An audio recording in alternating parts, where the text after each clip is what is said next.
Hey guys, Vid here, and in my hands, I got Apple's brand new flagship iPhone 17 Pro Max in my hands, which Apple claims to be the most pro iPhone yet, which they honestly claim this every single year, but I want to help you guys decide whether you should go for Apple's flagship iPhone 17 Pro or whether you should save your cash, as this year's iPhone lineup is quite interesting to say the least. So let's not waste any more time and dive right in.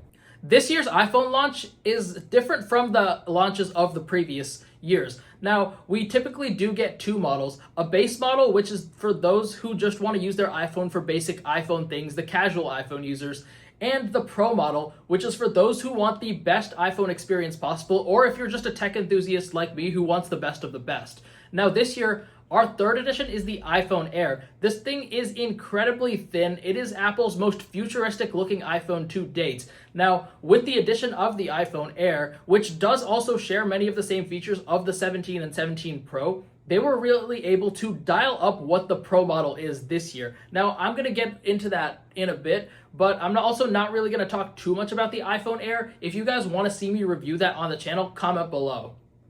Okay guys, so I'm at the mall right now. I'm about to go over to the Apple store. I'm gonna pick up both the new phone and the new AirPods. Both are getting their own YouTube review, so definitely make sure you're subscribed to see both of them. From the front, the iPhone 17 Pro doesn't look too different from the iPhones of the past few years.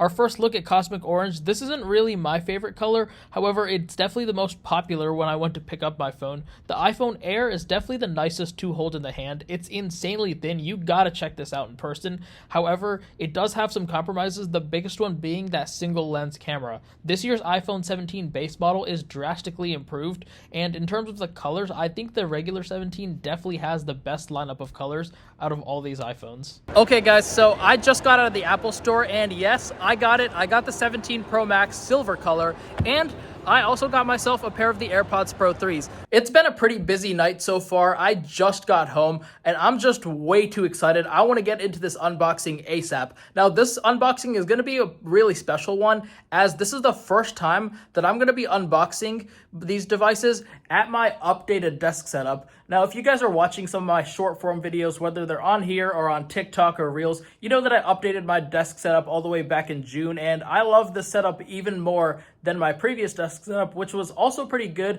but nowhere near as good as this. Now, I have my phone with me and the AirPods, and I also have some cases, which I also unboxed in a short form video earlier. The unboxing is really simple and straightforward. In order to open the box, you just pull open these easy open pull tabs. Now, the box does say please recycle, which I find pretty funny, as most people end up keeping their Apple boxes anyway. Now, if you lift up the box, you're going to find your iPhone right up top, and the display this time is more anti-reflective than the previous years and more scratch resistant too. In terms of the aluminum unibody design, this is the first time we're ever going to see it on an iPhone, and it does have that ceramic shield cut out at the bottom for things like MagSafe, but most of the iPhone body is still going to be aluminum overall. In terms of the display, we're up to 3000 nits peak brightness, the brightest we've ever had of any iPhone in the past, and this is going to be great for using your iPhone outdoors. I went with ESR screen protector this year, as this one comes with an easy to install tray, further simplifying the installation process. And the first case I have is the Beats case. Now, this isn't really my favorite. It's just a very expensive piece of hard plastic. Moving on to the silicone case, this is my favorite Apple case, but silicone is just not really the best material when it comes to a phone case. I also got Apple's tech woven phone case, which feels a lot better than the fine woven material of the previous years. However, it's still a very expensive fabric case, and I'm not really too confident on how this is going to hold up over the next few years. This year's selfie camera has some major improvements. We're now using a square 24 megapixel sensor, and this allows for us to take higher quality 18 megapixel selfies, and it also has center stage, so you can fit more people into your selfies. The square sensor also allows us to switch between landscape photos and portrait photos from the front camera without even rotating the phone. And yes, that also does expand into video mode, where you can now take landscape videos without tilting the phone sideways when using the front camera. The front camera has also been improved in terms of the video features. Now, I'm moving the phone back and forth a lot, and the stabilization this time is definitely a lot better than the iPhones of the past.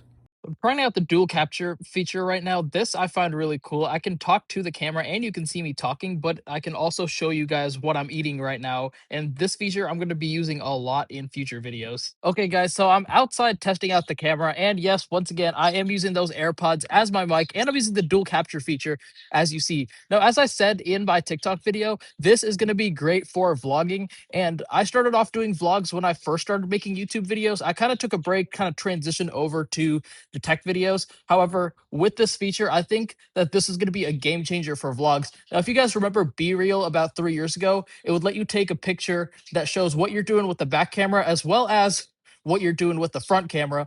And this takes that, turns that into video format, which I think is going to be really interesting to see how this pans out in the future. The amount of zoom options you have on this phone is really impressive too. You can go from an ultra wide to 1x, 2x, 4x, all the way to an 8x zoom. Now, I definitely see this as a big plus for those who want to do any sort of outdoor photography as well as landscapes and cityscapes, or if you want to take pictures of animals that are far away too.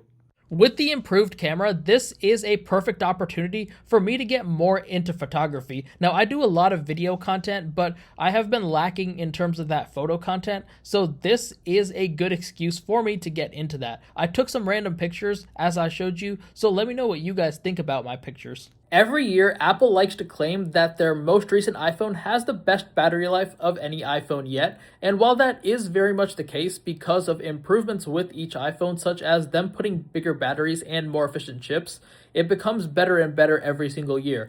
Now, I've been using my iPhone pretty aggressively the past few days, and here's the battery life on one day worth of use, and here's the battery life from today. Now, overall, I've still had plenty of charge that could carry me on throughout the day, and I had yet to see any low battery indicator at all whatsoever. But also keep in mind, my phone is still basically brand new, and the battery is going to degrade at times. However, I don't really think it's going to be as bad in 2 years as compared to my previous phone. Now, I also did go with the Pro Max model, which does have much better battery life than the standard Pro models. Something you guys probably didn't know about is that you can actually use your iPhone with USB-C to charge other accessories. For example, I'm charging my AirPods right now with my iPhone, and this is really convenient on the go. Another thing that I've been trying to teach myself over the past few months is learning how to color grade. Now, you can record an Apple Log 2 on the new iPhones, and what that does is that it gives you this washed out image, which allows you to add color in post. Now, I did add some color grades to these clips, and once again, I need your guys' help, so give me some tips on how my color grading is and how I can make it better in the future. One thing that I really like about these phones is the ability to record video footage straight to an external SSD. Now, if you're using a more capable video app like Final Cut Camera, you have a lot more flexibility. For example, Apple included some new codecs, including ProRes RAW and ProRes RAW HQ, and you can also record in OpenGate, which is going to give you a lot more flexibility when it comes to cropping for short form videos while still recording long form horizontal videos. Now, I also do like the ability to record 4K 120 FPS, as this allows for much higher resolution slow motion footage. One thing you need to be concerned about this year is durability. Aluminum is a softer metal than titanium, so you will see wear and tear more often, especially if you have the deep blue variant, as the dark color just contrasts a lot with these lighter colored scratches. Now, if you're concerned about durability and want to use your phone caseless, silver is really your only option this year. To summarize what I dislike and what I like about this new phone, I'm going to start with what I dislike, and that is, one, the design is really not that good, especially compared to how nice the iPhone Air looks, and the price is a bit high for this phone, but I do really like the camera features a lot, and I also really like how incredible the battery life is on this phone. Now, if you're coming from an older phone like a iPhone 14 series or older, this upgrade is going to be a good one for you guys, but the base model this year is just so good that I don't really recommend the Pro to a whole lot of users. Now, if you're coming from a 15 or a 16, I definitely wouldn't upgrade if you're coming from a 16, especially a Pro or Pro Max model. But if you're coming from a 15 or a 15 Pro, if these new camera features I talked about excite you, then I would recommend going for that upgrade. Hey guys, thanks for watching this video. Now, if you like this video and you want to see more, definitely hit that like button and subscribe to the channel. That's all I got for today. I'll see you guys next time.